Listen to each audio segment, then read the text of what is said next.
आपको पूरा टॉपिक अच्छे से तैयार करा दूंगा।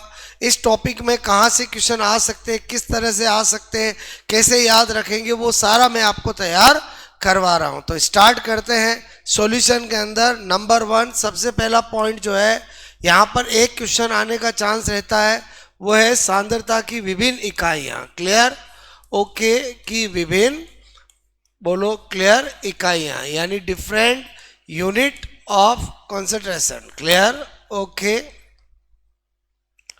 Different units of concentration. तो 7 यूनिट की बात करते हैं।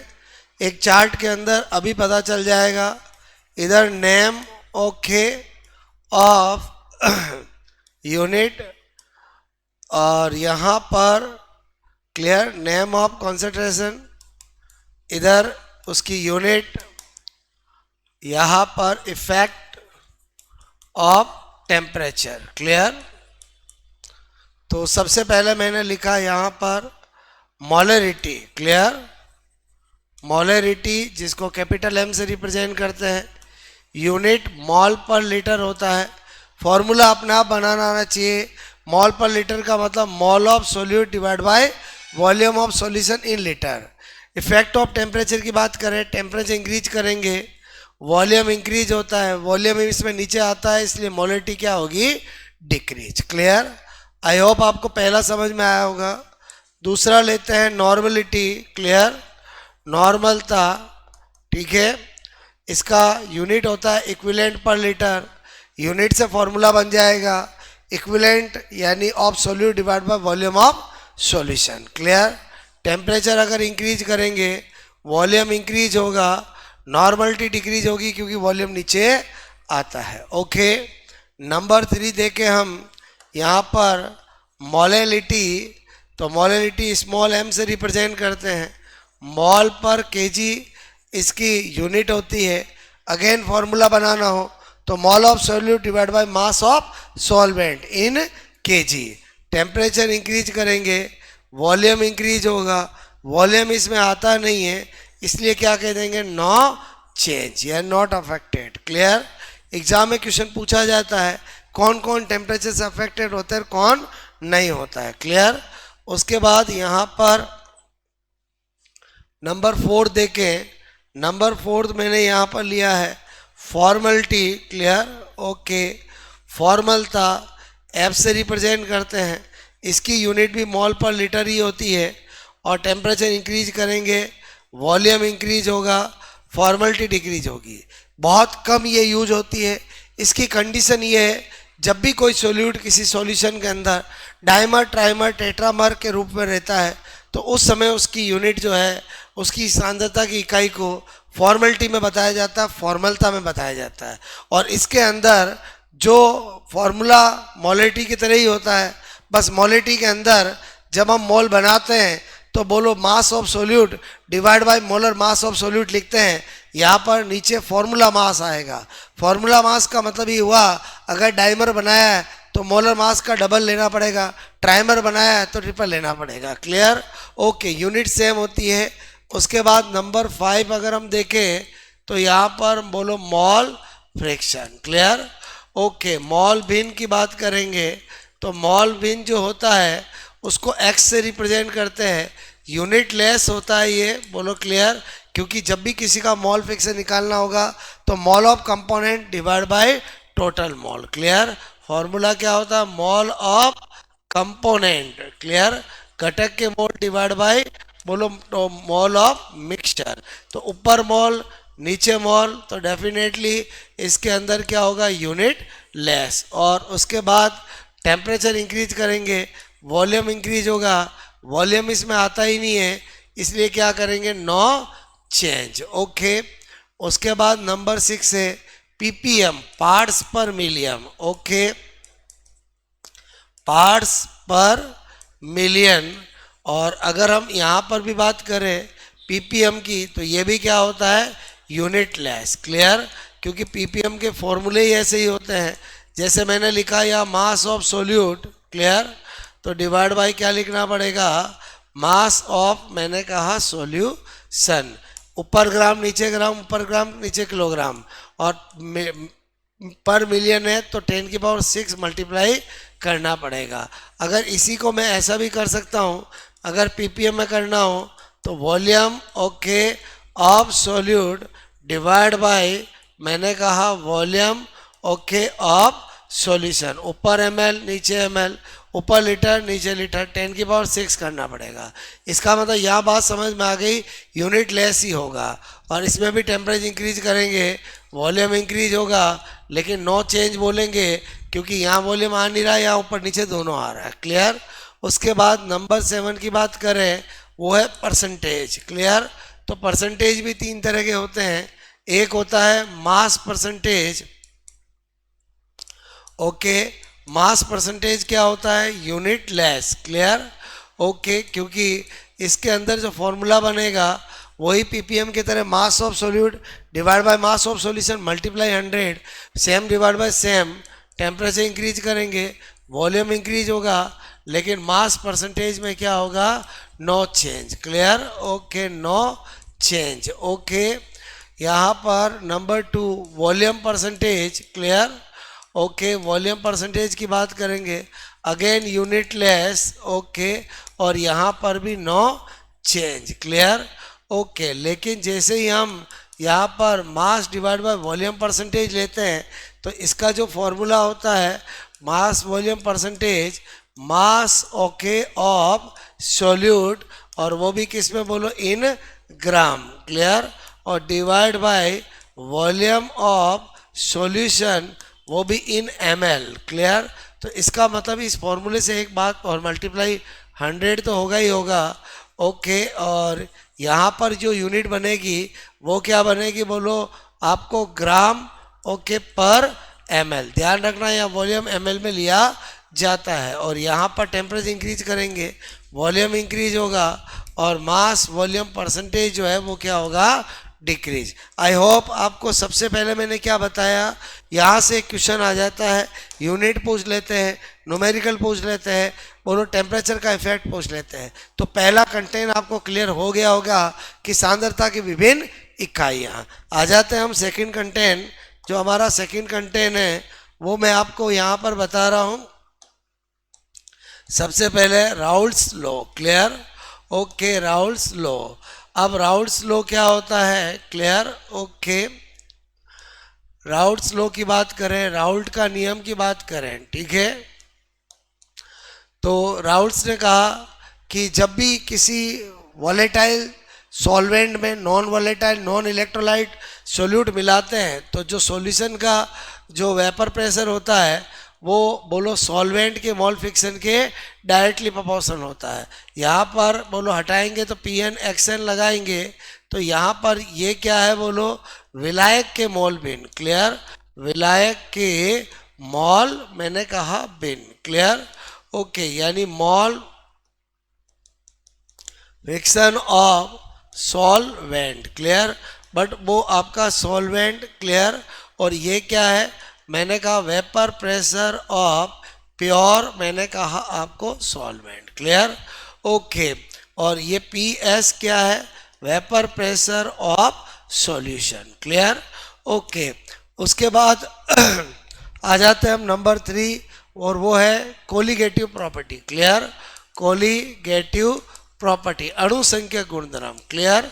ओके, किसको कहते हैं? मैंने कहा अणु संख्यक ओके गुणधर्म। ठीक है।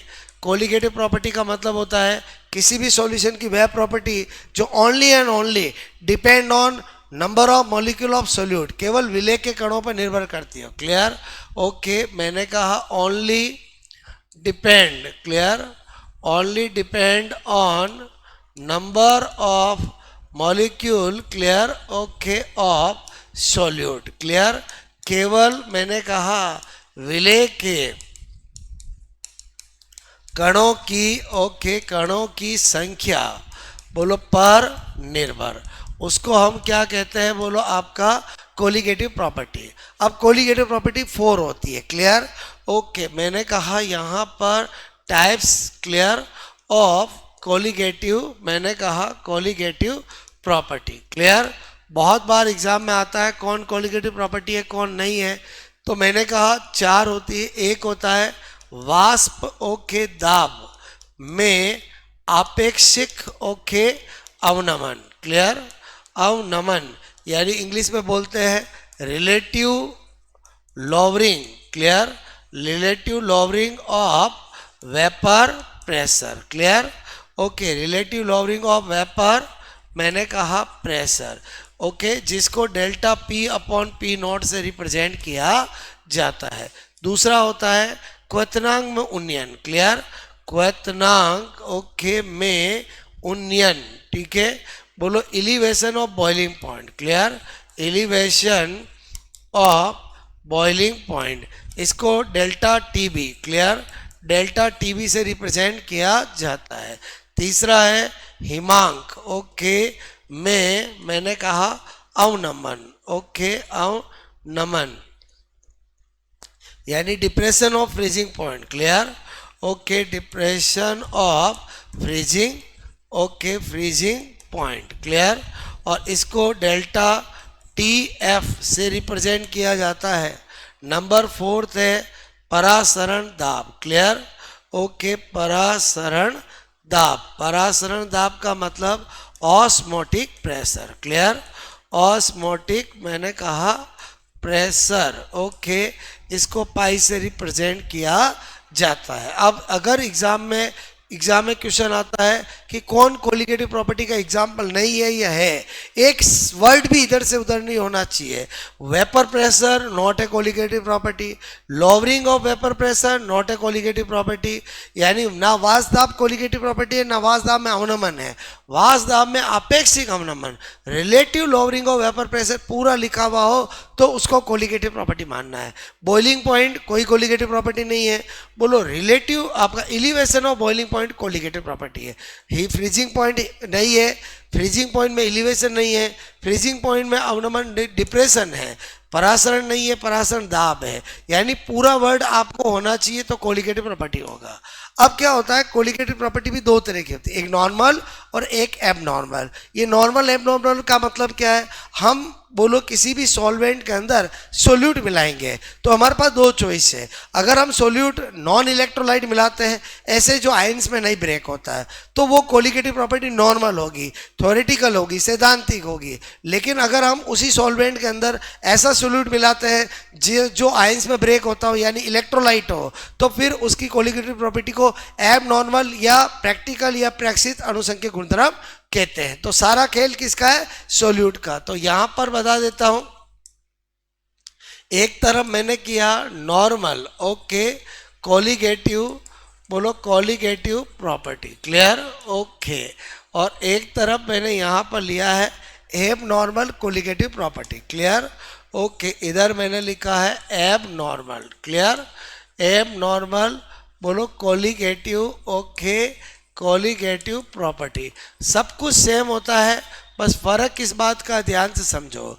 यहाँ पर साधारण अंशों के गुणधर्म ये हो गए सामान्य, क्लियर, ओके, सामान्य मैंने कहा अणुसंख्यक, ओके, गुणधर्म, और ये क्या हो गया, बोलो असामान्य, क्लियर, असामान्य अणु ओके संख्यक मैंने कहा गुणधर्म, ठीक है, ओके। यहाँ पर एबनॉर्मल, नॉर्मल और एबनॉर्मल, और जो नॉर्मल होता है उसे कहा जाता है थ्योरेटिकल, सैद्धांतिक अणुसंख्यक गुणधर्म, clear, okay, theoretical colligative property. जो एबनॉर्मल होता है या असामान्य होता है उसे प्रेक्षित, बोलो क्लियर, अणुसंख्यक गुणधर्म मतलब प्रैक्टिकल, ओके, कोलिगेटिव प्रॉपर्टी। इनमें से कोई भी नाम आए एक ही बात है। और ये कब यूज करेंगे, मैंने कहा इफ सॉल्यूट जो है वो कैसा हो, बोलो non okay electrolyte, clear, okay, अगर विलेय जो है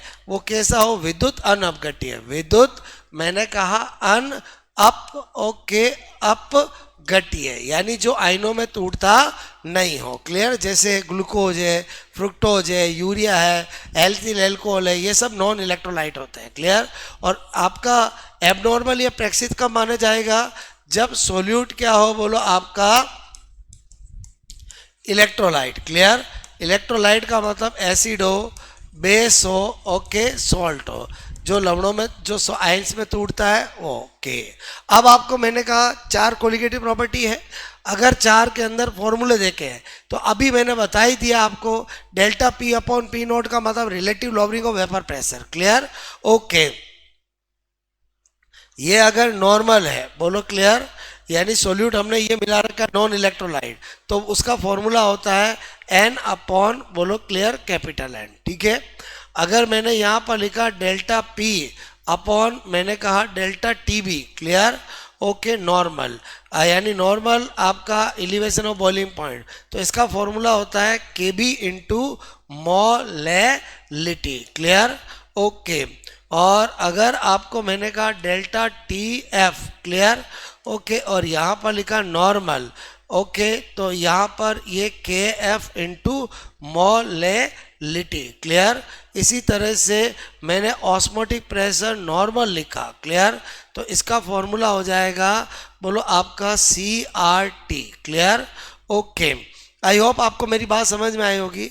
और यहाँ पर जो एब नॉर्मल की बात आएगी तो बस आपको करना क्या है, यहाँ पर डेल्टा बोलो P, clear, upon P not, यानी मैंने कहा ये एब नॉर्मल लिखा है, तो आपको अगर इसको नॉर्मल में बदलना है तो आपको क्या करना पड़ेगा, i into delta P upon P nought, और ये कर दो नॉर्मल, क्लियर, और उसका फॉर्मूला हम जानते हैं एन अपॉन एन, यानी यही फॉर्मूले काम आएंगे, बस एक आई वन टॉप कॉफिशिएंट से मल्टीप्लाई हो जाएगा, क्लियर, ओके।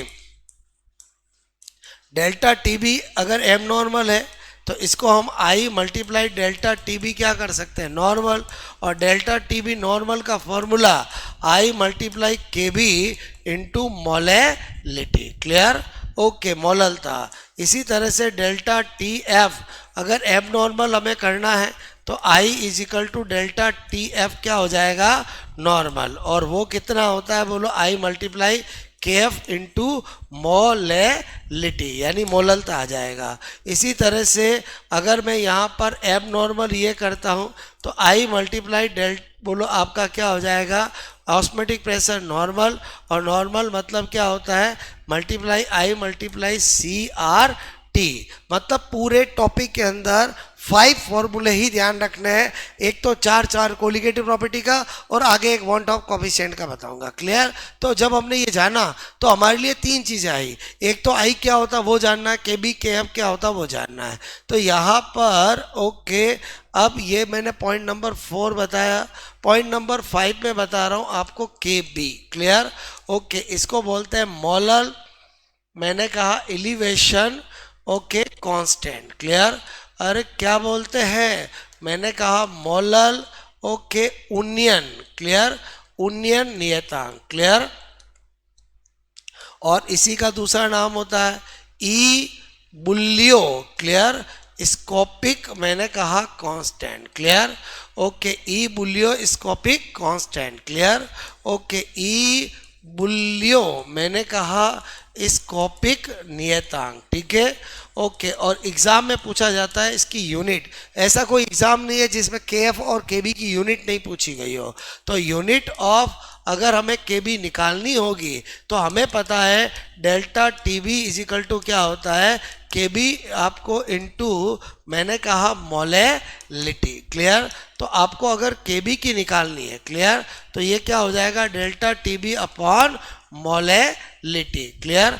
अब आपको ये डेल्टा टी बी का मतलब चेंज ऑफ टेम्परेचर है, और चेंज ऑफ टेम्परेचर में केल्विन लिखूँ डिग्री सेंटीग्रेड लिखूँ एक ही बात है, जैसे मैंने लिख दिया डिग्री सेंटीग्रेड, क्लियर, और ये होता है मोल पर केजी, क्लियर। तो इसका मतलब फाइनली यूनिट ऑफ के बी क्या हो जाएगा, मॉल ऊपर जाएगा मॉल इनवर्स, ओके, केजी और डिग्री सेंटीग्रेड, ये भी चलेगा। और अगर ऑप्शन में आपको दे रखा है मॉल इनवर्स केजी और केल्विन तो भी चलेगा। ये दोनों के दोनों किसकी यूनिट है, बोलो आपकी केबी की है, क्योंकि delta TB change of temperature है, और चेंज ऑफ टेम्परेचर में आप डिग्री सेंटीग्रेड केल्विन कुछ भी लिख सकते हो। इसी तरह से नंबर 6, ओके, के एफ क्या होता है, मोलल, मैंने कहा आपको यहाँ पर डिप्रेशन कांस्टेंट, क्लियर, ओके, यानी मोलल अवनमन स्थिरांक, मोलल क्लियर अवनमन ओके स्थिरांक, ठीक है। और यहाँ पर इसी को बोलते हैं cryoscopic constant, clear okay, cryoscopic constant, clear. Cryoscopic constant जो है ओके उसको केप बोलते हैं। अगेन इसकी भी यूनिट अगर हमें पूछे तो बिल्कुल उसके जैसी ही आएगी, बोलो क्लियर, क्योंकि इसका फॉर्मूला भी delta T F is equal to K F into molality होता है, तो एकदम इक्वल उसी के होगी। तो यूनिट ऑफ अगर मैं के एफ लिखूंगा तो वही मॉल इनवर्स, मैंने कहा लीटर डिग्री सेंटीग्रेड कर सकते हैं, या बोलो मॉल इनवर्स लीटर और केल्विन कर सकते हैं। जैसा ये था वैसा ही होगा, क्लियर ओके। उसके बाद हमारे लिए नई चीज आई है van't of coefficient, clear, van't of okay, van't of coefficient, clear, i से रिप्रेजेंट करते हैं और इसको इस टॉपिक की जान माना जाता है, क्लियर। वांट ऑफ कोफिशिएंट ही सब कुछ है, क्लियर। तो आपको मैंने कहा यहाँ पर वांट ऑफ गुणांक अच्छे से मैं आपको अभी सिखाता हूँ। सबसे पहले ये जो होता है, बोलो आपकी इसकी वैल्यू की बात करें, फॉर मैंने कहा non electrolyte, clear okay, non electrolyte विद्युत अनअपघट्य के लिए बोलो आपका आई क्या होता है 1, क्लियर। अगर कोई मुझे सी बोलो आपका 6H12O6 इसका आई पूछे तो भी 1, C12H22O11 पूछे तो भी 1, C2H5OH ओके पूछे तो भी 1, NH2 यूरिया CO NH2 पूछे तो भी 1, क्योंकि ये सारे नॉन इलेक्ट्रोलाइट है। बोलो ये कौन है, ग्लूकोज है, ये कौन है, सुक्रोज है, ये कौन है, एथिल एल्कोहल है, यही जनरली ऑप्शन में रहते हैं, क्लियर। और ये कौन है, यूरिया है, क्लियर। तो आई होप आपका नॉन इलेक्ट्रोलाइट के लिए बोलो आपका वांट ऑफ कोफिशिएंट 1 होता है। अच्छा, इसीलिए जब आपका नॉन इलेक्ट्रोलाइट लेते हैं तो आई का कोई रोल ही नहीं होता, क्योंकि इनको 1 से मल्टीप्लाई करूंगा तो वही रहेगा, बोलो क्लियर ओके। उसके बाद बोलो for clear electrolyte, clear. Electrolyte के लिए देखें विद्युत अपघट्य जो आयंस में टूटता है तो उसके लिए आई जो है वो बोलो आपको मैंने कहा नॉट इजिकल टू 1, और नॉट इजिकल टू 1 तो आई ग्रेटर देन 1 भी हो सकता है, आई लेस देन 1 भी हो सकता है। ग्रेटर देन 1 कब होगा, जब इलेक्ट्रोलाइट का क्या होगा डिसोसिएशन, और यहाँ पर कब होगा एसोसिएशन। ये बोलो आपका कब होगा, जब डिसोसिएशन, क्लियर ओके, मैंने कहा केस हो, और ये कब होगा, जब एसोसिएशन केस हो, क्लियर। अब क्या होता है डिसोसिएशन एसोसिएशन देखना पड़ेगा। यहाँ पर मैंने कहा यहाँ पर नंबर 8, क्लियर, इफ क्या हो डिसोसिएशन क्लियर ऑफ बोलो आपका इलेक्ट्रोलाइट, क्लियर ओके, यदि विद्युत अपघट्य का वियोजन हो, क्लियर, यदि मैंने कहा विद्युत ओके अपघट्य बोलो का क्या हो वियोजन, क्लियर। तो आपको पता होना चाहिए कि इस केस में एक बात तो श्योर है, आई आएगा तो एक से ज़्यादा। अब हम ये जानते हैं कि भाई इलेक्ट्रोलाइट भी तो दो तरह का होता है, एक स्ट्रॉन्ग इलेक्ट्रोलाइट और एक वीक इलेक्ट्रोलाइट। तो स्ट्रॉन्ग इलेक्ट्रोलाइट के डिसोसिएशन का भी निकालना आना चाहिए, वीक इलेक्ट्रोलाइट के डिसोसिएशन का भी निकालना आना चाहिए। तो मैंने कहा इफ बोलो clear okay dissociation clear okay of weak strong electrolyte, clear strong electrolyte, clear, अगर प्रबल विद्युत अपघट्य का वियोजन हो, क्लियर, मैंने कहा यदि प्रबल ओके विद्युत अपघट्य का क्या हो वियोजन, तो उसका जो आई होता है वो इक्वल टू होता है नंबर ऑफ आइंस, क्लियर, जितने आई होंगे उतना ही आई होगा, क्लियर। फॉर एग्जाम्पल जैसे मैंने यहाँ पर आई ओके ये NaCl है, तो NaCl किस में ब्रेक होता है Na प्लस और Cl माइनस, तो आई कितना होगा 2, क्लियर ओके। मैंने कहा यहाँ पर सपोज दैट K2SO4 है, किस में ब्रेक होता है 2K प्लस और SO4 माइनस 2, आई कितना होगा 3।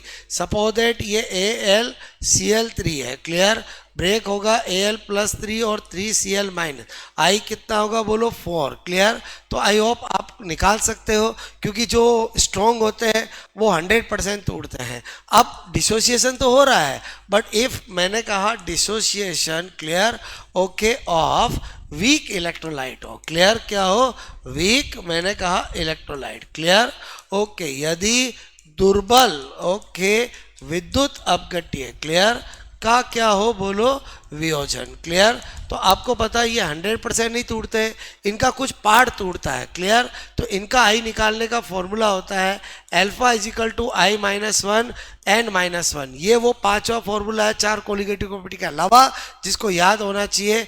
अल्फा तो क्या हो जाएगा वियोजन की मात्रा, क्लियर, कि कितना % डिसोसिएट हुआ है ओके, डिग्री मैंने कहा ऑफ डिसोसिएशन, क्लियर ओके, और n क्या होता है वही नंबर ऑफ बोलो मॉल, क्लियर ओके, या नंबर ऑफ मैंने कहा आइंस, क्लियर ओके, और आई वांट ऑफ कोफिशिएंट। अब आपको मैंने कहा कि ये फॉर्मूला कभी भूल जाओ तो ऐसे चेक कर सकते हो नोट करके, क्लियर। इफ अल्फा क्या हो 100%, क्लियर, तो आपको मैंने कहा 1 हो गया, तो आपका 1 इजिकल टू मैंने कहा I - 1 डिवाइड बाई n-1, ये इधर गया n-1 I - 1, क्लियर। तो ये इससे कट हो गया, तो I इजिकल टू n यानी नंबर ऑफ आइंस। इसका मतलब ये हुआ कि जो हम स्ट्रॉन्ग इलेक्ट्रोलाइट्स का बताते हैं वो भी इसी से आता है, क्योंकि स्ट्रॉन्ग इलेक्ट्रोलाइट का अल्फा क्या होता है 100%। अब इस फॉर्मूले को यूज करके कैसे क्वेश्चन बनते हैं, तो बहुत बार एग्जाम में पूछा गया है, बोलो clear okay, find out i यानी van't of coefficient, clear, for मैंने कहा यहाँ पर क्लियर CH3COH इफ बोलो clear alpha okay is 50%, clear. तो आपको मैंने कहा CH3COH क्लियर का वांट ऑफ गुणांक, क्लियर, वांट ऑफ गुणांक ओके क्या होगा, क्लियर होगा यदि इसके वियोजन की मात्रा इसका जो अल्फा है डिग्री ऑफ डिसोसिएशन वो 50% बोलो क्लियर है, क्लियर। अब इस केस में ऑप्शन जो है 1 भी होगा, 1.5 भी होगा, और 2 भी होगा, और 2.5 भी होगा, ये पक्के ऑप्शन मिलेंगे। अब आपको वीक इलेक्ट्रोलाइट एसिटिक एसिड होता है, तो आपको पहले लिखना alpha equal to I - 1 n-1। अब हमने देखा गिवन क्या है, गिवन एक तो है अल्फा 50%, 50% का मतलब हो गया 0.5, क्लियर। दूसरा n क्या है 2, क्योंकि CH3COH में 2 आयन होते हैं, बोलो क्लियर। अब हमें I निकालना, तो यहाँ पर 0.5 कर देंगे, यहाँ पर I - 1, और ये n क्या है 2 - 1, 2 - 1 1 हो गया, इससे मल्टीप्लाई किया तो ये 1 हो गया, क्लियर ओके। अब I निकालना है, सिंपल में से उधर ले जाएंगे तो आपका 0.5 प्लस 1 1.5 आएगा। अच्छा आया तो बोलो एक से ज़्यादा, बोलो क्लियर ओके। तो आपने क्या देखा, अगर आपको कोई भी इलेक्ट्रोलाइट दे दे, डिसोसिएशन की बात करें, चाहे वो स्ट्रॉन्ग हो या वीक हो, अगर अल्फा दे रखा तो इससे सोल्व करना है, अल्फा नहीं दिया तो नंबर ऑफ आइंस के इक्वल हो जाएगा। बहुत सी बार मैंने देखा फर्स्ट ग्रेड तक में क्वेश्चन पूछा गया है कि HCl का आई क्या होगा अगर HCl 50% टूटता है। तो हम जानते हैं अगर 50% नहीं बात करता तो HCl को स्ट्रॉन्ग मांगकर 2 बता देते, लेकिन अगर एग्जामिनर ने अल्फा 50% दे दिया है तो फिर आप किसी भी एंगल से HCl को स्ट्रॉन्ग इलेक्ट्रोलाइट नहीं मानना है। बस ये बेसिक फंडे आपके क्लियर होने चाहिए। उसके बाद आ जाते हैं नंबर 9, क्लियर। नंबर 9 क्या कि अगर एसोसिएशन हो ओके, यदि विद्युत अपघट्य क्लियर का क्या हो संयोजन, क्लियर ओके। मैंने कहा if clear association clear okay of मैंने कहा इलेक्ट्रोलाइट, क्लियर।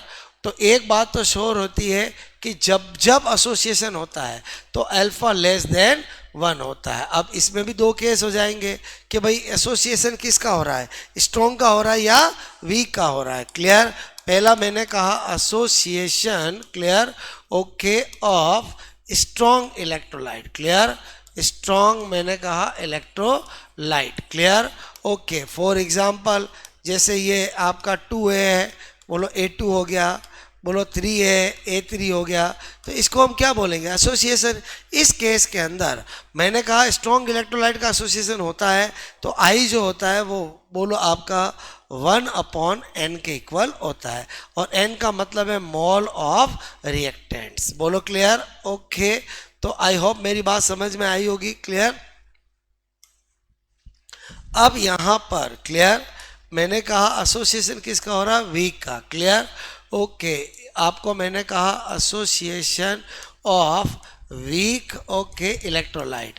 अब आपको दिमाग नहीं लगाना है सर कि वीक होगा स्ट्रांग होगा, जिसका अल्फा गिवन होगा वो वीक है, जिसका नहीं दे रखा वो स्ट्रांग है, क्लियर, ओके। तो इसमें अगर ये 2 है, चेंज ऑफ A2 होता है, और मैंने कहा आपको यहाँ पर बोलो फॉर्मूला निकालना पड़ेगा, अल्फा इजिकल टू I-1 और 1/n-1, इस फॉर्मूले को यूज करना है, क्लियर, ओके। अल्फा क्या है, बोलो वही डिग्री ऑफ एसोसिएशन, क्लियर। संयोजन कितना हुआ 50% या जो भी हुआ, और n तो आप समझ गए, बोलो mole of reactants, clear, okay. चलो सोल्व करते हैं। सपोज दैट आपको यहां पर एक एग्जांपल दिया, मैंने कहा कि I, ओके, फॉर, मैंने कहा यहां पर आपको बोला if A3 change of A3, clear, 3 mole of A change in 1 mole of A3, clear, और अल्फा आपको दिया है 50%, क्लियर, ओके। यानी डिग्री ऑफ एसोसिएशन कितना दिया है 50%, तो आपका I क्या होगा, क्लियर। तो इस केस के अंदर हमें क्या करना पड़ेगा, जब भी एसोसिएशन की बात आएगी तो फॉर्मूला लगेगा, बोलो आपका I-1 1/n-1, क्लियर। तो अपन ने देखा कि यहाँ पर अल्फा तो कितना है 50% का मतलब 0.5, I हमें निकालना है, और 1/n यहाँ ट्राइमर हुआ है तो आपका 1/3-1, बोलो क्लियर। बस उसके बाद तो हो ही जाएगा, क्लियर, ओके। फिर तो क्या है, कैलकुलेशन है, आपको क्या करना पड़ेगा, ये 0.5 है, ये I-1 है, ये बोलो ऊपर जाएगा, तो यहाँ पर मैंने कहा माइनस, ओके, ये एलसीएम लूंगा तो ये 3 और ये बोलो यहाँ पर -2/3 हो जाएगा, और -2/3 उधर जाएगा, क्लियर। तो ऑलरेडी 1/2 तो है ही है, और माइनस बोलो आपका ये 2/3 गया, I-1, तो ये कितना हो गया, माइनस का ये कट गया, बोलो 1/3, क्लियर, ओके। और ये मेरा I-1 था, 1 इधर जाएगा, तो आपका -1/3 + 1 एलसीएम लूंगा, तो आपने देखा यहाँ -1 और यहाँ पर क्या होगा, बोलो मैंने कहा 2, क्लियर, ओके, 3, तो -1 में से अगर आपका 3 बोलो लेस करेंगे तो क्या आएगा 2/3, और 2/3 का मतलब 0.66, अगेन आपका आया तो 1 से कम ही है, उसमें भी और इसमें भी। अगर मैं इसमें निकालूंगा, अगर स्ट्रॉन्ग इलेक्ट्रोलाइट का हुआ है तो ये 1/2 हो जाएगा, ये 1/3 हो जाएगा, ये 0.5 0.3। तो अगेन आपको एक बार समझ में आया कि एसोसिएशन केस को कैसे करते हैं, क्लियर, ओके। अब आपको एक बात तो श्योर है कि डिसोसिएशन हो या एसोसिएशन हो, आप I अच्छे से निकाल सकते हो, ओके। न्यूमेरिकली तो एक ही काम आता है, वो ये वाला, क्लियर। उसके बाद आपको मैंने कहा 9 पॉइंट के बाद यहाँ पर मैंने बताया 10 पॉइंट, क्लियर, और 10 पॉइंट में मैं आपको बता रहा हूँ एप्लीकेशन, क्लियर, ओके, ऑफ, मैंने कहा want of coefficient, clear, van't of, clear, okay, coefficient, यानी हम इससे क्या क्या निकाल सकते हैं, क्लियर, ओके। तो वांट ऑफ गुणांक के अनुप्रयोग, तो सबसे पहला मैंने कहा अगर आपको delta P/P0 relative lowering of vapour pressure, ये भी I के क्या है directly proportional, elevation of boiling point भी क्या है directly proportional, clear, depression of freezing point भी क्या है डायरेक्टली प्रोपोर्शनल, क्लियर, और मैंने कहा वेब बोलो ऑस्मोटिक प्रेशर भी क्या है डायरेक्टली, यानी 4 कोलिगेटिव प्रॉपर्टी तो I के डायरेक्टली प्रोपोर्शनल होती है। अल्टीमेटली मैं क्या कहना चाहता हूँ, जैसे 4 इलेक्ट्रोलाइट दिया और आपसे पूछा कि एलिवेशन ऑफ बॉइलिंग पॉइंट किसका ज़्यादा होगा, तो आपको क्या देखना, जिसका वांट ऑफ कोफिशिएंट ज़्यादा होगा उसी का ज़्यादा होगा, क्लियर, ओके। और elevation of boiling point directly proportional हुआ तो आपका बॉइलिंग पॉइंट भी क्या होगा, डायरेक्टली प्रोपोर्शनल। क्लियर? ओके। फिर फ्रीजिंग पॉइंट डायरेक्टली हुआ, बोलो elevation of depression of freezing point, तो जो आपका फ्रीजिंग पॉइंट होगा, क्लियर, ओके, वो आपका जो हिमांक होगा वो आई के क्या होगा, इन्वर्सली प्रोपोर्शनल। क्लियर? ओके। इसी तरह से मैंने कहा ये क्या है, क्वथनांक। क्लियर? ओके। और यहाँ पर वेपर प्रेशर की बात करें, वाष्प दाब की करें, ये भी क्या होगा, इन्वर्सली प्रोपोर्शनल, यानी अगर जिसका आई ज़्यादा होगा उसका वेपर प्रेशर कम होगा। तो इस तरह से हम इन 7 का यूज करके बहुत सारे क्वेश्चन कर सकते हैं। ओके, कुछ सैंपल कराता हूँ।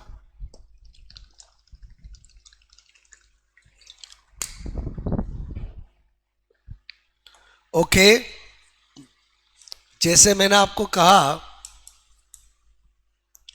कि find out highest, okay, boiling point, उच्चतम क्वथनांक होगा। क्लियर? अब आपको ऑप्शन देते हैं ऐसे A B C D. Clear? एक दे दिया AlCl3, एक दे दिया K2SO4, एक दे दिया NaCl, एक दे दिया C6H12O6।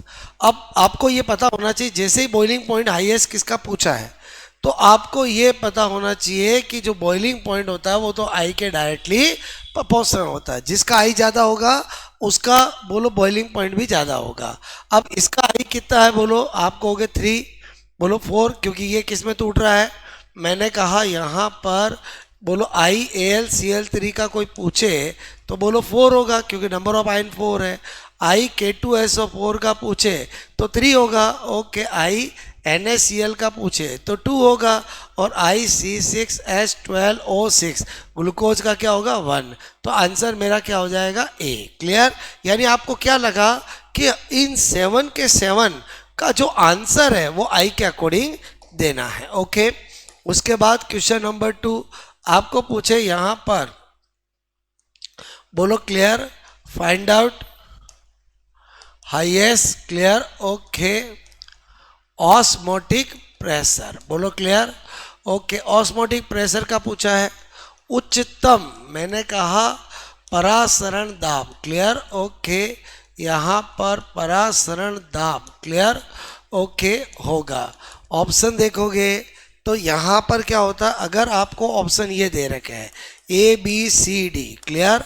ओके, मैंने कहा 1m बोलो NaCl। क्लियर?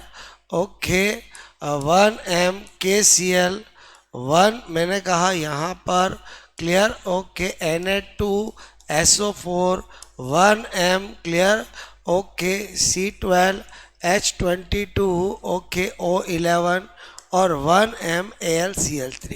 तब तो कोई दिक्कत ही नहीं है क्योंकि ये सबका सेम है, तो आंसर ये हो जाएगा क्योंकि osmotic pressure directly proportional to i होता है।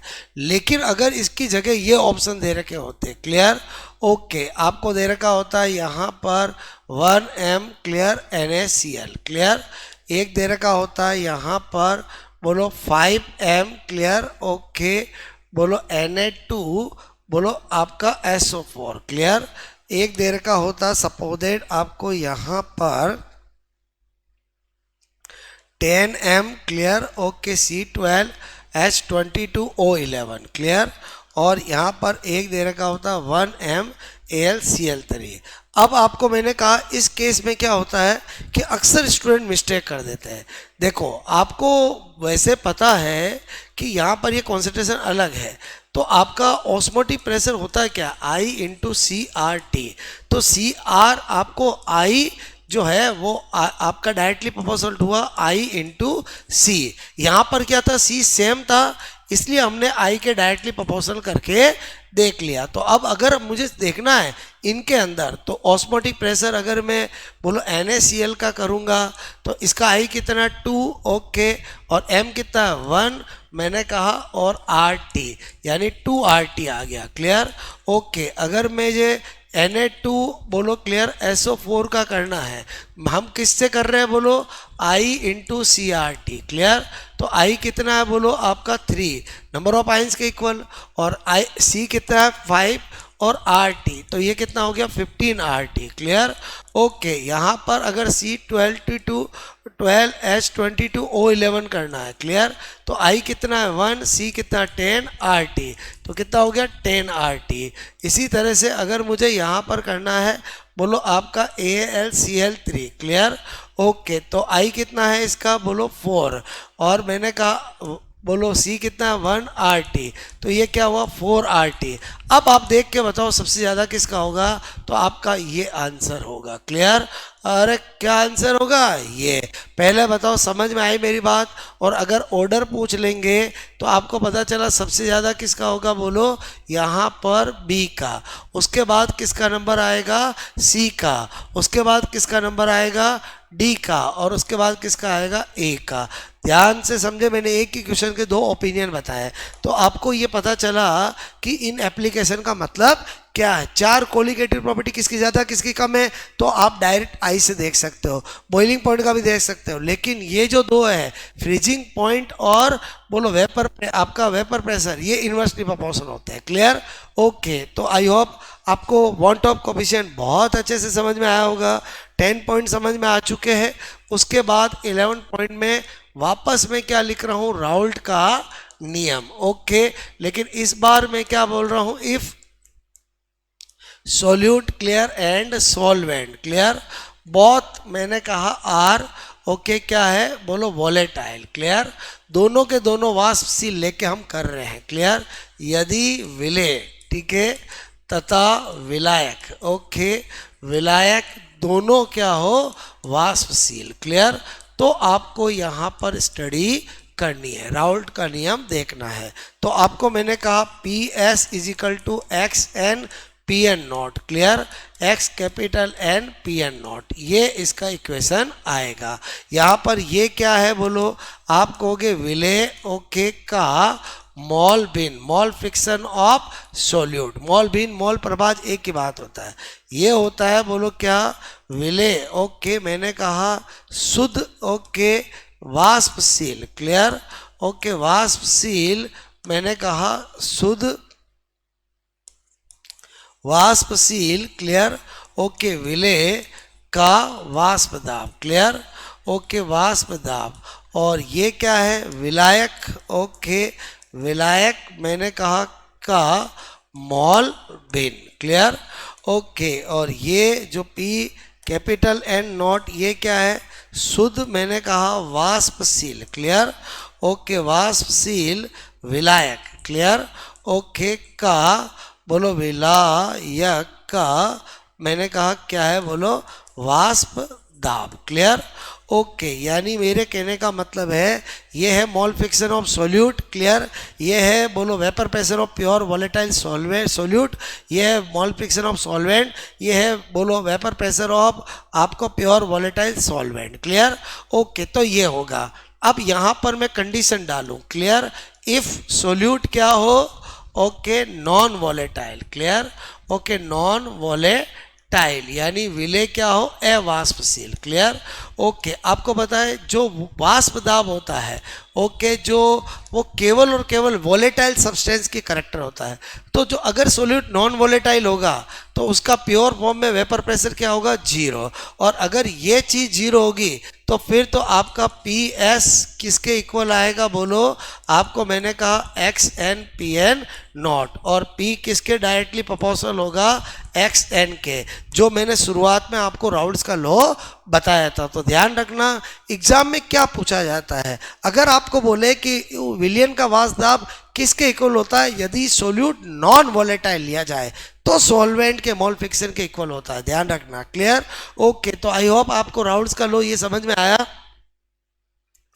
अब आपको मैंने कहा कि बहुत सी बार एग्जाम में क्या होता है कि इसके फॉर्मेट बना देते हैं, क्लियर, तो जैसे मैंने यहाँ पर लिखा P S, clear, X N P N naught plus X N P N naught, clear, ये है राउल्ट्स लॉ, क्लियर, ओके। इसी तरह से ये है राउल्ट्स लॉ। अब आपको बोला solute and solvent both are volatile, और राउल्ट लॉ की इक्वेशन क्या है, तो ये तो ऑप्शन नहीं देंगे, ये तो कोई भी कर लेगा बोलो, क्लियर। तो इसके हम फॉर्मेट चेंज करते हैं। कैसे चेंज कर सकते हैं? तो मैंने कहा किसी भी बोलो मिक्सचर में जितने कंपोनेंट होते हैं उनके मोल फ्रिक्शन मोल भिन्न का योग 1 के बराबर होता है, और एक सॉल्यूशन में 2 ही कंपोनेंट होते हैं, one is solute and one is solvent. तो 100% सोल्यूट और सॉल्वेंट के मोल फ्रिक्शन किसके इक्वल होगा?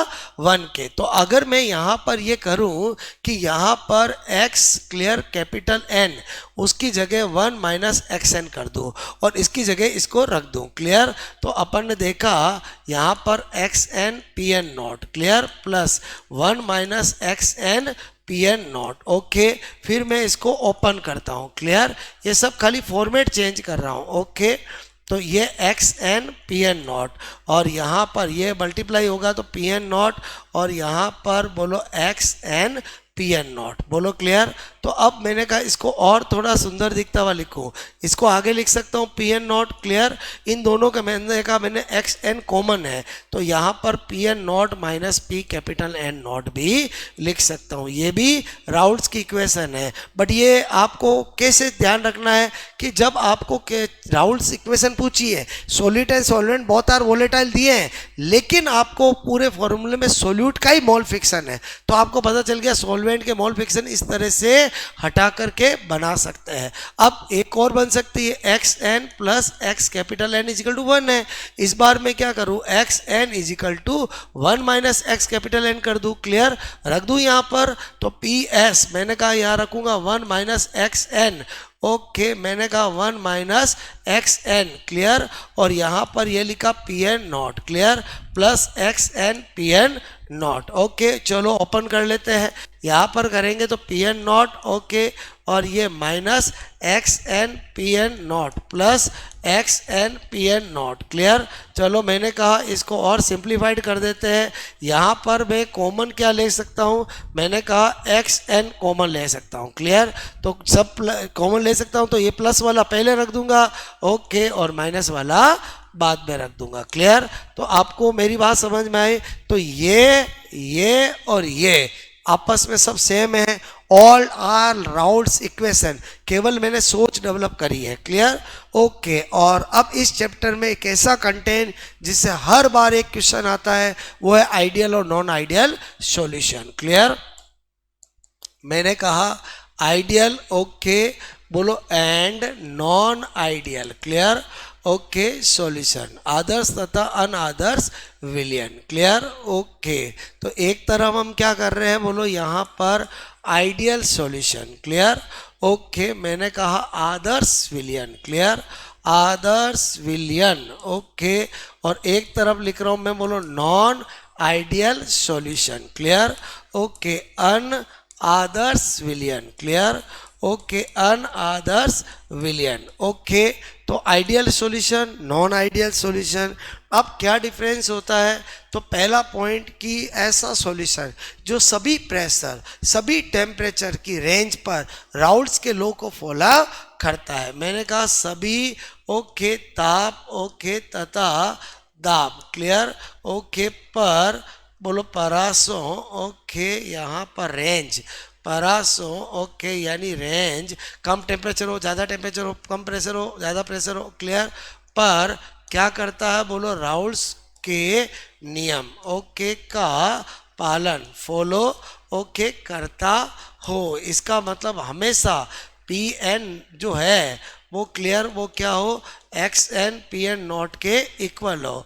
PN जो है वो हमेशा XN PN नॉट के इक्वल हो, और PS हमेशा equal to XN PN naught plus X capital N PN naught के इक्वल हो। और नॉन आइडियल सॉल्यूशन का मतलब है जो सभी ताप और बोलो पालन, क्लियर, नहीं करता हो, क्लियर, नहीं करता हो। इसका मतलब इसी को न्यूमेरिकल बताऊं तो PN naught equal to XN PN naught, या तो कम या ज़्यादा, P capital N naught equal to XN PN naught, clear. और मैंने कहा PS is not equal to XN PN naught plus X capital N PN naught, या तो पॉजिटिव होगा या नेगेटिव होगा। तो इसका मतलब नॉन आइडियल इसीलिए आगे जाकर 2 तरह के डेविएशन शो करता है, पॉजिटिव डेविएशन और नेगेटिव डेविएशन, क्लियर। आगे डिफरेंस देखते हैं आइडियल नॉन आइडियल में। नंबर 2 मैंने कहा delta V mixture, clear, okay, इसमें क्या होगा 0, ओके, यानी सोल्यूट और सॉल्वेंट का वॉल्यूम होता है, वो सॉल्यूशन के वॉल्यूम के बोलो डिफरेंस क्या होता है 0, क्लियर, ओके। यहाँ पर मैंने कहा delta V mixture, clear, is not is equal to 0, या तो सोल्यूट और सॉल्वेंट को मिलाने पर सॉल्यूशन का वॉल्यूम बढ़ेगा या घटेगा, क्लियर, ओके। यहाँ पर डेल्टा एच मिक्सचर बोलो, clear, okay, is equal to 0, यानी आइडियल सॉल्यूशन में सोल्यूट और सॉल्वेंट को मिलाते हैं तो कोई ना हीट प्रोड्यूस होती है ना देनी पड़ती है, क्लियर, ना रिलीज होती है ना एब्जॉर्ब होती है, तो आपका ये है। और यहाँ पर डेल्टा एच मिक्सचर बोलो नॉट इज इक्वल टू 0, यानी या तो पॉजिटिव या नेगेटिव। डेल्टा एच पॉजिटिव का मतलब एंडोथर्मिक, डेल्टा एच नेगेटिव का मतलब एक्सोथर्मिक। और मैंने कहा नंबर 4 क्या बता रहा हूँ, इंट्रामोलिकुलर अट्रैक्शन, क्लियर, बिटवीन, मैंने कहा आपको solute, clear, okay, and solute, मैंने कहा बोलो या बोलो क्लियर, ओके, बोलो क्लियर, या मैंने कहा solvent, okay, and solvent, okay, जो मॉलिक्यूल है वही आपको मैंने कहा इक्वल टू इंट्रामोलिकुलर अट्रैक्शन, अंतर आणविक आकर्षण, बोलो बिटवीन, मैंने कहा solute, clear, and solvent, clear, okay, in solution. यानी मेरे कहने का मतलब है कि अगर एक कंटेनर में प्योर सोल्यूट था, एक कंटेनर में प्योर सॉल्वेंट था, सोल्यूट के मॉलिक्यूल के बिटवीन जो अट्रैक्शन था, सॉल्वेंट के मॉलिक्यूल के बिटवीन जो अट्रैक्शन था, जब दोनों को मिलाया तो सोल्यूट सॉल्वेंट में भी वही अट्रैक्शन है, तो ही आइडियल होगा, क्लियर, ओके। और यहाँ पर क्या होगा, बोलो not is equal to this one, या तो ज़्यादा या कम। आई होप आपको आइडियल नॉन आइडियल में डिफरेंस समझ में आया होगा। अब क्या होता है, एग्जाम में आते हैं एग्जाम्पल, क्लियर, मैंने लिखा example of ideal solution, okay, क्या बताना चाह रहा हूं, आदर्श विलयन के उदाहरण, क्लियर, ओके, आदर्श विलयन, क्लियर, ओके, के उदाहरण, ठीक है। तो आपके बहुत सारे एग्जाम्पल्स होते हैं। अब क्या होता है कि आपको यहाँ पर एग्जाम आता है कौन से आइडियल सॉल्यूशन का एग्जाम्पल है।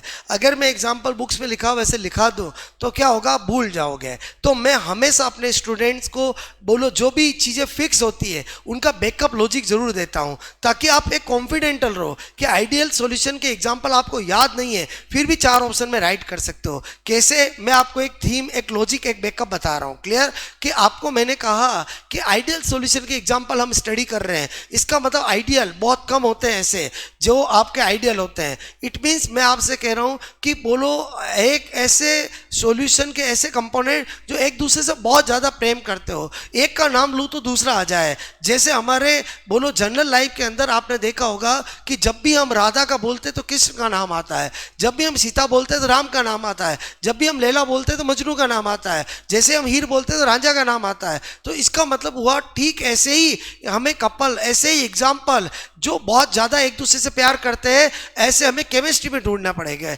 यानी केमिस्ट्री में मैं अगर ऐसे बोलो आपको यहाँ एग्जाम्पल बता रहा हूँ जिसमें एक का नाम ले तो दूसरा आएगा, चलो देखते हैं। जैसे मैंने बोला मैथेनॉल, ओके, तो तुरंत आप कहोगे एथेनॉल, बोलो खतरनाक प्रेम है इनमें, CH3OH और C2H5OH, क्लियर। अच्छा, मैंने बोला क्लोरोबेंजीन, क्लियर, ओके, क्लोरोबेंजीन, तो कौन आ जाएगा, ब्रोमोबेंजीन, क्लियर, ओके, ब्रोमो, मैंने कहा बेंजीन, क्लियर, ओके, ये क्लोरोबेंजीन है तो ये कौन है, ब्रोमोबेंजीन।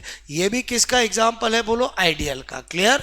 एग्जाम्पल फिक्स है, मैं थीम बता रहा हूँ। मैंने कहा normal heptane, clear, normal hexane, clear, okay, तो तुरंत कौन आएगा, नॉर्मल हेप्टेन, बोलो क्लियर, ओके, हेप्टेन, यानी C6H, मैंने कहा 14, क्लियर, तो C7, ओके, H16, बोलो क्लियर।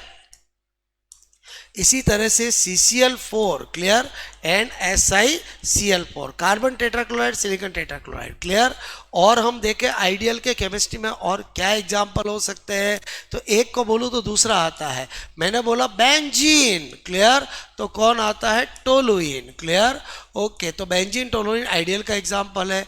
इसी तरह से मैंने बोला यहाँ पर बोलो C2H5 clear, okay, Cl and C2H5Br यानी एथिल बोलो आपका क्लोराइड, बोलो आपका मैंने कहा एथिल ब्रोमाइड क्लियर। इसी तरह से C2H5Br एंड C2H5I यानी बोलो आपका एथिल ब्रोमाइड, एथिल आयोडाइड। ये टोटल 7 एग्जाम्पल आइडियल सॉल्यूशन के होते हैं। आई होप आपको थीम समझ में आई होगी। अब इससे भी ज़्यादा इंपॉर्टेंट है नॉन आइडियल के पॉजिटिव और नेगेटिव डेविएशन के एग्जाम्पल। तो यहाँ पर क्या बताना चाह रहा हूँ, मैंने कहा ये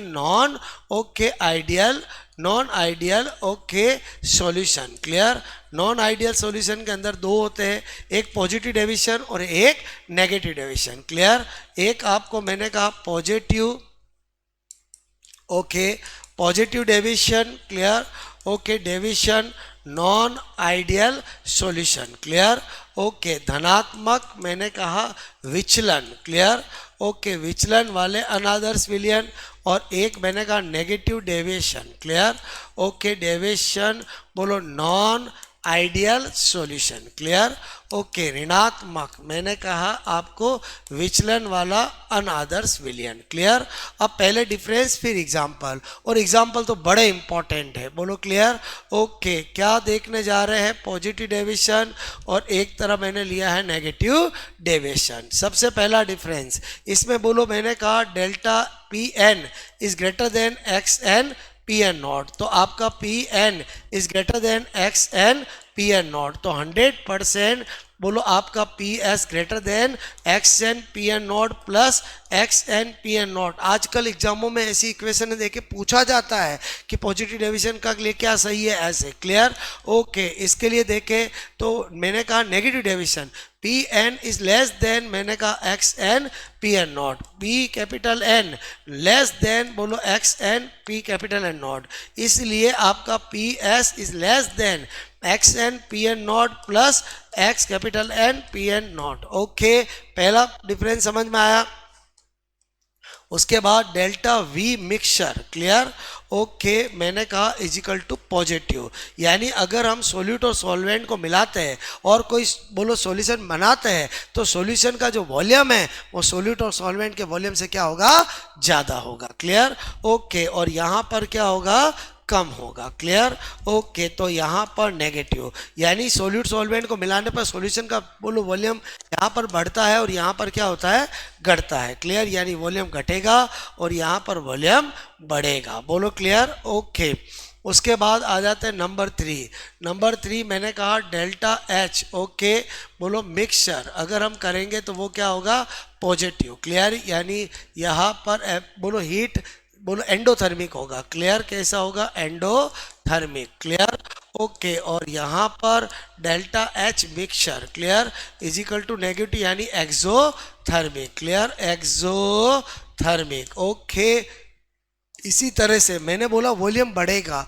अब वॉल्यूम कब बढ़ता है, जब दो कंपोनेंट किसी सॉल्यूशन में है, उनमें प्यार ज़्यादा है या प्यार कम है, तो आप कहोगे डेफिनेटली इंटरमोलिकुलर अट्रैक्शन कम है, तभी ऐसा पॉसिबल है। तो आपको मैंने कहा इंटरमोलिकुलर अट्रैक्शन क्लियर बिटवीन मैंने कहा सॉल्यूट क्लियर एंड मैंने कहा solvent clear, okay, in solution, बोलो क्लियर, बोलो अगर पॉजिटिव डेविएशन है तो वो कम होता है, किससे, इंटरमोलिकुलर अट्रैक्शन बिटवीन मैंने कहा आपको सॉल्यूट क्लियर, ओके, सॉल्यूट मैंने कहा आपको सॉल्यूट एंड मैंने कहा solvent clear, okay, solvent molecule clear, okay, molecule, मतलब आप समझ गए, तभी पॉजिटिव डेविएशन हो सकता है। और नेगेटिव डेविएशन हुआ है इसका मतलब इंटरमोलिकुलर अट्रैक्शन जो है वो डेफिनेटली बहुत ज़्यादा है, बोलो एज कंपेयर टू बोलो आपका सॉल्यूट और सॉल्वेंट क्लियर। आई होप आपको डिफरेंस समझ में आया होगा। और अब हम अगर बात करें यहाँ पर example of positive deviation clear, okay, और यहाँ नॉन आइडियल सॉल्यूशन, और यहाँ पर बात करें एग्जाम्पल ऑफ नेगेटिव डेविएशन, क्योंकि अल्टीमेटली एग्जाम में क्वेश्चन यहीं से आता है, ओके। तो अब देखो मैं क्या बताना चाह रहा हूं, हमेशा ध्यान रखो क्लियर कि आपका एग्जाम्पल फिक्स है, आपको 4 ऑप्शन होंगे, 10-12 ऑप्शन नहीं होंगे, टिक करना है। तो टिक करने के लिए एक तो आइडियल का तो पहले से पता होना चाहिए। अब पॉजिटिव डेविएशन, नेगेटिव डेविएशन की मैं एक लॉजिक, एक थीम बताता हूँ आपको, 4 व्यवहारिक बातें बताता हूँ, अगर वो ध्यान रख लिया तो एग्जाम्पल आपका राइट हो जाएगा। क्लियर? नंबर 1, पहला क्या बताता हूँ मैं आपको कि सपोजेड कोई इंसान है जो अल्कोहल इंटेक करता है, वो एक ग्लास के अंदर थोड़ा सा अल्कोहल डालता है और उसमें फिर पानी डालता है। बताओ वो पानी डालता है तो किसके लिए? मात्रा बढ़ाने के लिए, घटाने के लिए? तो डेफिनेटली आप कहोगे सर मात्रा बढ़ाने के लिए, क्योंकि ग्लास भर जाएगी। क्लियर? वॉल्यूम बढ़ जाएगा। ओके, तो जब भी हम अल्कोहल में पानी डालते हैं तो मात्रा बढ़ती है, वॉल्यूम बढ़ता है। ओके, अच्छा, इसी तरह से CCl4 का नाम सुना होगा। CCl4 कार्बन टेट्राक्लोराइड, जिसको नॉन पोलर सॉल्वेंट माना जाता है, और नॉन पोलर का मतलब होता है वो किसी के प्रति अट्रैक्शन नहीं रखता, और जो अट्रैक्शन नहीं रखते हैं वो वॉल्यूम घटा तो सकते ही नहीं है, वॉल्यूम बढ़ेगा ही बढ़ेगा। यानी CCl4 में कुछ भी मिला दो हमेशा वॉल्यूम बढ़ेगा, और वॉल्यूम बढ़ेगा मतलब पॉजिटिव डेविएशन। क्लियर? इसी तरह से मैंने कहा एसिड, आपने कभी ना कभी HCl या कोई ना कोई एसिड आपने देखा होगा, एसिड में हम पानी डालते हैं या कुछ भी डालते हैं तो एसिड के अंदर पहले झाग उत्पन्न होते हैं, फिर डाउनवर्ड चला जाता है, यानी वॉल्यूम कम हो जाता है। ओके, और कार्ब आपका क्लोरोफॉर्म CaCl3, जानते हो क्लोरोफॉर्म जो होता है वो एनेस्थेटिक होता है, बोलो वॉलेटाइल होता है, उसको डार्क बोलो कलर बोतल में पैक किया जाता है और कॉर्क से उसको ढक्कन लगाया जाता है। अब अगर सपोजेड मुझे क्लोरोफॉर्म में कुछ मिलाना है तो ढक्कन तो खोलना ही पड़ेगा, और ढक्कन खोलूंगा कुछ मिलाऊंगा तो क्लोरोफॉर्म कुछ उड़ जाएगा, अल्टीमेटली वॉल्यूम क्या होगा? कम होगा। तो मैंने आपको 4 थीम बताई कि अल्कोहल में कुछ भी मिला है वॉल्यूम बढ़ेगा, बोलो CCl4 में कुछ भी मिला है वॉल्यूम बढ़ेगा, एसिड में मिलाएंगे तो वॉल्यूम घटेगा, क्लोरोफॉर्म मिलाएंगे तो वॉल्यूम घटेगा। बस इसी थीम पर मैं एग्जांपल लिखने जा रहा हूं। क्लियर? जैसे मैंने यहां पर लिखा, ओके, ये ethanol, okay, plus water. Clear? Okay, इसकी जगह C2H5OH एंड वाटर H2O दे दे, उससे कोई फर्क नहीं पड़ेगा। क्लियर? ओके, मैंने लिखा methanol, okay, plus water. Okay, यहां पर मैंने दिया ethanol. Clear? Okay, plus acetone. Clear? एसीटोनॉल में कुछ भी मिलाओ हमेशा वॉल्यूम बढ़ेगा, मतलब पॉजिटिव डेविएशन। CCl4। क्लियर? इसमें कुछ भी मिला दो। क्लियर? कुछ भी का मतलब आप टोलुइन मिलाओ। ओके, मैंने कहा CCl4 के अंदर क्लोरोफॉर्म मिलाओ। क्लियर?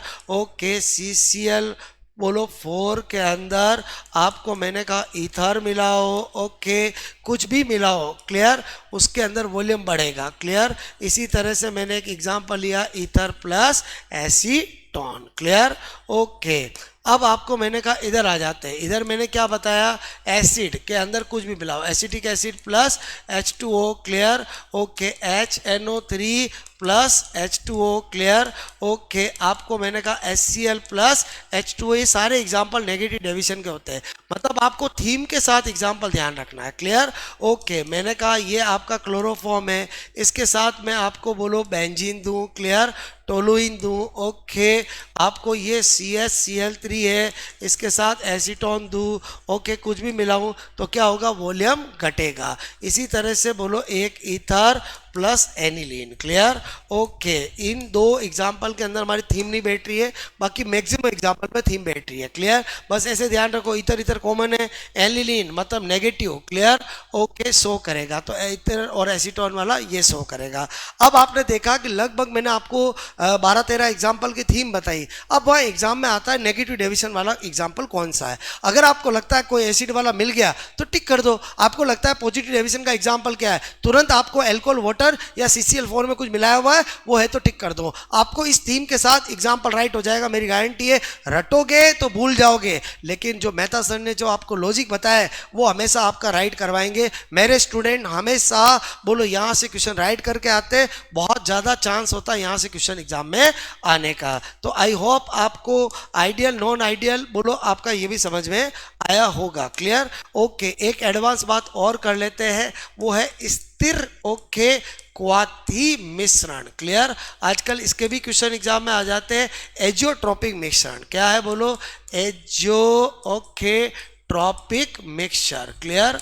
ओके, एजियोट्रोपिक मिक्सचर की बात करें तो आपको मैंने कहा स्थिर क्वाथी मिश्रण क्या होता है, क्लियर, एजियोट्रॉपिक ओके मिश्रण, क्लियर। तो आपको मैंने कहा दो कंपोनेंट का ऐसा मिक्सचर जिसका बॉइलिंग पॉइंट बोलो दोनों कंपोनेंट का जो ओरिजिनल बॉइलिंग पॉइंट होता है उससे या तो कम होता है या ज़्यादा होता है, उसे बोलते हैं एजियोट्रॉपिक मिक्सचर, क्लियर। मैंने कहा वह मिक्सचर ओके ओके मिश्रण जिसका बोलो मिश्रण जिसका ओके जिसका क्वथनांक ओके क्वथनांक मतलब बॉइलिंग पॉइंट, क्लियर, ओके उसमें उपस्थित, क्लियर, उपस्थित ओके उसमें मैंने कहा उपस्थित ओके घटक, क्लियर, घटक कंपोनेंट, क्लियर, ओके कंपोनेंट बोलो के बॉइलिंग पॉइंट ओके से ज़्यादा या कम, क्लियर, ओके कम होता है। तो ऐसे मिश्रण को क्या बोलते हैं, स्थिर क्वाथी मिश्रण। तो यहाँ दो पॉसिबिलिटी है, या तो एजियोट्रॉपिक मिक्सचर जो होगा उसके दोनों कंपोनेंट के, जैसे एक कंपोनेंट है ए के बी, एक का है 10 डिग्री सेंटीग्रेड, एक का 20 डिग्री सेंटीग्रेड, तो जो एजियोट्रॉपिक मिक्सचर होगा या तो 10 से भी कम होगा या 20 से ज़्यादा होगा, क्लियर। तो आपको मैंने कहा दो पॉसिबिलिटी, इसके भी दो टाइप बनेंगे, क्लियर, ओके। एक बनता है लो बॉइलिंग एजियोट्रॉपिक मिक्सचर, एक बनता है high boiling azeotropic mixture, clear. एक मैंने कहा लो ओके बॉइलिंग, क्लियर, मैंने कहा AJIO okay tropic mixture, clear, okay. और एक बनता है बोलो हाई बॉइलिंग, मैंने कहा एजियोट्रॉपिक मिक्सचर, यानी एक न्यून ओके क्वथनांकी, क्लियर, क्वथनांकी मैंने कहा मिश्रण, क्लियर। और एक आपको मैं कहूँगा उच्च स्थिर क्वाथी मिश्रण, क्लियर, उच्च बोलो क्लियर स्थिर बोलो क्वाथी ओके मिश्रण, क्लियर, ओके। एक हमारा है low boiling azeotropic mixture, clear. अब आपको मैंने कहा इसमें भी एग्जाम्पल पूछते हैं। देखो आपको मैं दो चीज़ें बताता हूँ, एक ओरिजिनल केमिस्ट्री का लॉजिक और एक ट्रिक बैकअप, दोनों में से जो भी आपको अच्छा लगे उसको ध्यान रखो, एग्जाम में क्वेश्चन राइट करने से मतलब है। एक लो बॉइलिंग है, एक हाई बॉइलिंग है, क्लियर। अब आपको मैंने कहा कि दो कंपोनेंट है ए और बी, क्लियर, ओके। तो अगर दोनों कंपोनेंट का बॉइलिंग पॉइंट अलग अलग था, उनको हमने मिला दिया, क्लियर। अब अगर मैं आपसे कह रहा हूं कि यहाँ पर लो बॉइलिंग कहता है कि उसका जो बॉइलिंग पॉइंट होगा ओके बॉइलिंग पॉइंट और मिक्सचर जो होगा, क्लियर, ओके मिक्सचर जो होगा वो आपको मैंने कहा दोनों ओके घटक, क्लियर, बोलो के बॉइलिंग पॉइंट से भी क्या होगा कम होगा, क्लियर। और हाई बॉइलिंग मुझे कहता है कि बॉइलिंग पॉइंट ऑफ जो मिक्सचर होगा, क्लियर, वो आपका दोनों ओके घटक, क्लियर, के मैंने कहा बोलो आपका बॉइलिंग पॉइंट से क्या होगा ज़्यादा होगा, क्लियर, ओके। अब आपको मैंने कहा कि लो बॉइलिंग बोलो एजियोट्रॉपिक मिक्सचर के क्या एग्जाम्पल हो सकते हैं, या आप ये सोचो कि ए और बी को दो को मिलाया और वो बोलो उनके ओरिजिनल बॉइलिंग पॉइंट से भी कम बॉइलिंग पॉइंट पे बोलो वापस वेपराइज हो रहे हैं या अलग हो रहे हैं, क्लियर। तो आप सोचो हो कि ऐसा तभी पॉसिबल है जब हमने जिनको मिलाया है उनमें बहुत कम अट्रैक्शन है, बोलो क्लियर। तो इसका मतलब हुआ ऐसा किस में होता है, positive deviation non ideal solution में होता है, जिनके अंदर सोल्यूट और सॉल्वेंट के अंदर बहुत less very less intermolecular attraction होता है। तो इसका मतलब लो बॉइलिंग एजियोट्रॉपिक मिक्सचर वाले एग्जाम्पल किसके होंगे, बोलो पॉजिटिव मैंने कहा डेविएशन, क्लियर, ओके नॉन मैंने कहा आइडियल ओके सॉल्यूशन, बोलो नॉन आइडियल सॉल्यूशन के जितने भी एग्जाम्पल है वो सब इसी के एग्जाम्पल होंगे, क्लियर, ओके। हाई बॉइलिंग मैंने कहा बॉइलिंग पॉइंट दोनों कंपोनेंट से भी ज़्यादा होगा, ज़्यादा होने का मतलब है कि सपोज दैट हमें बोलो उनके ओरिजिनल बॉइलिंग पॉइंट से भी ज़्यादा टेम्परेचर देना पड़ेगा तब कोई जाके वो अलग होंगे। इसका मतलब हुआ कि ऐसा तब पॉसिबल है जब सोल्यूट और सॉल्वेंट के मॉलिक्यूल के बिटवीन बहुत ज़्यादा अट्रैक्शन हो, और वो किस में होता है, बोलो आपका इसी के अंदर नेगेटिव, इसके अंदर नेगेटिव मैंने कहा डेविएशन, क्लियर, ओके मैंने कहा आपका नॉन आइडियल सॉल्यूशन। यानी मैं आपको क्या बताना चाह रहा हूँ, ये जो मैंने ट्रिक सिखाई है वो यहाँ भी काम आएगी। अगर एग्जाम में आपसे 4 ऑप्शन देके पूछा लो बॉइलिंग एजियोट्रोपिक मिक्सचर का एग्जाम्पल क्या होगा, तो आपको पहले ये याद आना चाहिए कि मुझे positive deviation non ideal solution का एग्जाम्पल ढूंढना है। तो आपको मैंने लॉजिक बताया, समझ में आया। अब अगर भूल जाओ तो ट्रिक ध्यान रखो, मैंने कहा पॉजिटिव वाला एग्जाम्पल किस में है, लो वाले में है, क्लियर। नेगेटिव वाला किस में है, हाई वाले में है। हम क्या पढ़ रहे हैं, केमिस्ट्री, क्लियर। और केमिस्ट्री के अंदर पॉजिटिव चार्ज जब आता है तो बोलो आपका, मैंने कहा इलेक्ट्रॉन की संख्या कम होती है कि ज़्यादा होती है, आप कहोगे लो कम होती है, क्लियर। तो इसका मतलब पॉजिटिव वाला लो को शो करता है, क्लियर। और मैंने कहा नेगेटिव डेविएशन, यानी नेगेटिव का मतलब क्या हुआ, बोलो आपका नंबर बड़ा है, क्लियर। तो इस तरह से आप सोच सकते हो। आई होप आपको ये टॉपिक सॉल्यूशन समझ में आया होगा। मैंने सॉल्यूशन को रैपिड फास्ट तरीके से बताया, लेकिन मैंने ध्यान रखा कि एक एक कंटेंट जो एग्जाम में पूछा जा सकता है, एक एक फॉर्मूला जो आपको एग्जाम के टाइम याद होना चाहिए, वो मैंने आपको अच्छे से बताया। आई होप आपको ये लेक्चर जरूर पसंद आया होगा और आपको इससे सेकंड ग्रेड में जरूर बेनिफिट होगा। जो स्टूडेंट ढंग से इस लेक्चर को देख लेगा और इसके शॉर्ट नोट्स बना लेगा, उसको पूरा टॉपिक तैयार हो जाएगा। कमेंट्स करके जरूर बताएं कि जो हमारी रैपिड फास्ट सीरीज चल रही है वो आपको बेनिफिट मिल रहा है उससे, और आपको ये लेक्चर कैसा लगा। ओके दोस्तों।